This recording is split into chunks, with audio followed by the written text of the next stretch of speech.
നമസ്കാരം. കേരളത്തിൻ്റെ തനത് ആയോധന കലയാണ് കളരിപ്പയറ്റ്. കളരിപ്പയറ്റിൻ്റെ അനന്ത സാധ്യതകൾ ഇനിയും ഗവേഷണ വിധേയമായിക്കൊണ്ടിരിക്കുന്നതേ ഉള്ളൂ. മറ്റേതൊരു മാർഷൽ ആർട്ടിനേക്കാളും ഒട്ടേറെ പ്രയോജനകരമായ അല്ലെങ്കിൽ പ്രാക്ടിക്കൽ ഓറിയൻറ്റഡ് ആയിട്ടുള്ള ഒട്ടേറെ ടെക്നിക്കുകൾ കളരിപ്പയറ്റിലുണ്ട്. അപ്പോൾ അതിൽ ചില ടെക്നിക്കുകൾ നമുക്കിപ്പോൾ പരിചയപ്പെടാം. ആദ്യമായിട്ട് നമ്മൾ പരിചയപ്പെടുന്നത് ഒരു സ്റ്റാബിങ്, അതായത് കത്തി കൊണ്ടുള്ള, സാധാരണ നമ്മൾ കളരി യൂസ് ചെയ്യുന്നതാണ്, എല്ലാവരും ഉപയോഗിക്കുന്നതാണ് കഠാര കൊണ്ടുള്ള ഒരു കുത്ത്. ചുവടുകളുടെയും അടവുകളുടെയും സഹായത്തോടു കൂടിയാണ് നമ്മൾ ഓരോ ടെക്നിക്കും കളരിയിൽ അഭ്യസിക്കുന്നത്. ഏറ്റവും പ്രധാനമായിട്ട് നമ്മൾ കുത്തു വരുന്ന ഏരിയയിൽ നിന്ന് ശരീരം മാറ്റുകയാണ് ആദ്യം വേണ്ടത്. അതിന് നമ്മൾ ചുവട് ഇറങ്ങുകയാണ് ചെയ്യുന്നത്. ഉദാഹരണം നമുക്ക് നോക്കാം. ആദ്യം ഒരു കുത്ത് എങ്ങനെയാണ് ഒഴിയുന്നതെന്ന് നമുക്ക് നോക്കാം. ആദ്യമായിട്ട് ഞാൻ പറഞ്ഞല്ലോ, കത്തി വരുന്ന മേഖലയിൽ നിന്ന് നമ്മൾ മാറണം. ഇതാണ്ടല്ലോ, മാറുന്നു.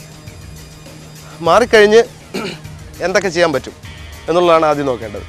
ഏറ്റവും രണ്ട് സൈഡിലേക്ക് മാറാമെങ്കിലും കത്തി പോലുള്ള മാരകമായ ആയുധങ്ങൾ വരുമ്പോൾ പുറത്തേക്ക് ഒഴിഞ്ഞു മാറുന്നതാണ് എപ്പോഴും നല്ലത്.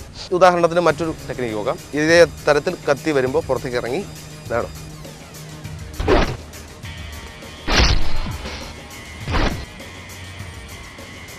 ഇതൊരു ടെക്നിക്കാണ്. കാരണം ഒഴിഞ്ഞു മാറി നമ്മളെങ്ങനെ ലോക്ക് ചെയ്തിട്ടെന്ന് കണ്ടല്ലോ. ഇതുപോലെ തന്നെ മറ്റൊരു ടെക്നിക്ക് കാണിക്കാം. എല്ലാം പുറത്തോട്ടിറങ്ങിയുള്ള ടെക്നിക്കുകളാണ് ഇപ്പോൾ കാണിക്കുന്നത്.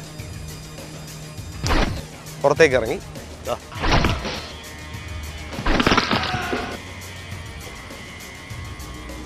ഈ ഒരു രീതിയിൽ നമുക്ക് കത്തിയിൽ നിന്ന് സേവ് ചെയ്യാൻ പറ്റും. ഇനി മറ്റൊരു ടെക്നിക്ക്.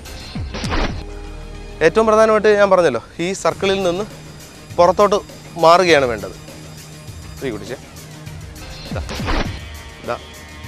ഇത് നമ്മൾ വള്ളക്കൈ പൂട്ടെന്നാണ് പറയുന്നത്. ഇതുപോലെ ലോക്ക് ചെയ്യുമ്പോൾ കയ്യിൽ നിന്ന് സ്വാഭാവികമായിട്ടും കത്തി താഴെ പോകുന്നതാണ്. കളരിയിൽ പ്രധാനമായിട്ട് യൂസ് ചെയ്യുന്ന ഒന്നാണ് കോട്ടലുകൾ. ഇപ്പോൾ ഈ കണ്ട കുത്ത് തന്നെ നമുക്ക് വേറൊരു രീതിയിൽ ചെയ്യാൻ പറ്റും. ഇങ്ങനെ കൊട്ടി